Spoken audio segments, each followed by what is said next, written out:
Okay, in this video we'll take a look at one last problem in this set, and it involves trigonometric function. So number 17, we have y is equal to 2x minus tangent of x, and y prime then is just 2 minus secant square of x. So that's pretty straightforward. Second derivative. Derivative of 2 is 0, so we're going to get negative. Now we have a function composition. Outside function is something squared. So to bring down the 2, reduce the exponent to 1. Now take the derivative of secant, which is secant x, tangent of x. Now when we multiply this all out, we get negative 2 secant square of x, tangent of x. Now when I first look at this, it's hard for me to tell how I'm going to find zeros of this function. But if we rewrite secant as 1 over cosine square of x, or secant square as 1 over cosine square of x, and rewrite tangent as sine of x over cosine of x, then we end up with negative 2 sine of x over cosine to the third of x. And you recall that a rational function is 0 when its numerator is 0, and it is undefined when its denominator is 0. But there are no places between negative pi over 2 and pi over 2. The original function is continuous,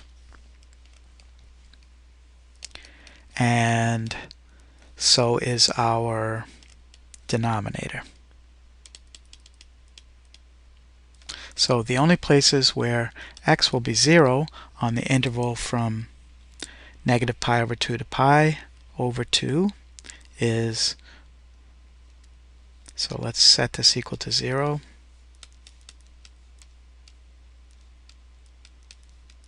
Equals 0 only when x is equal to 0. That's our only point of inflection there. And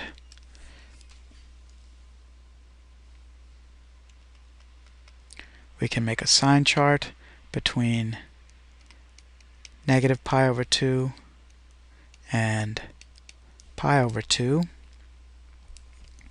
with a 0 as our only potential point of inflection. We're working with the second derivative here. Now we need a value that is good for sine between negative pi over 2 and pi over 2, and that would be, remember that sine is 1/2 on the pi over 6's, and 11 pi over 6 will make sine equal to negative 1/2, and times negative 2, this is our, here we'll actually, so we're plugging in 11 pi over 6 into the second derivative. Sine of 11 pi over 6 is negative 1/2 times negative 2 is going to give us a positive value there. And because for negative pi over 2 to pi over 2, x is positive the whole time, so our denominator will be positive. Cosine is positive when x is positive. Then from 0 to pi over 2, we'll use pi over 6, and there sine is positive 1/2 times negative 2 is going to give us a negative there. And so concave up from negative pi over 2 to 0, concave down from 0 to pi over 2, and x equals 0 is a point of inflection. Now I will go to the graphing calculator on this one just so you can see, since this is not a typical type of function.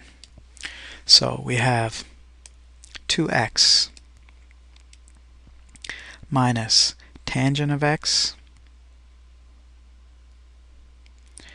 tangent of x, and our window should go from negative pi over 2 to positive pi over 2, and the scale can be pi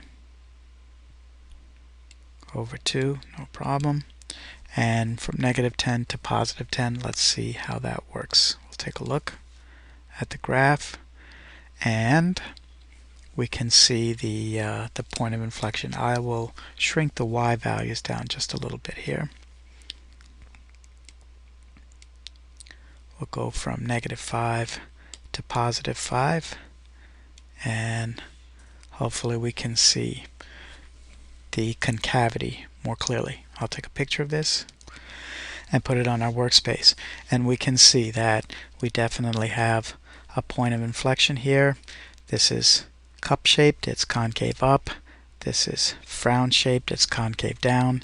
And so this was from negative pi over 2, where we would have a vertical asymptote, to pi over 2, where there'd be another vertical asymptote. And that's it for number 17. We'll stop this video here.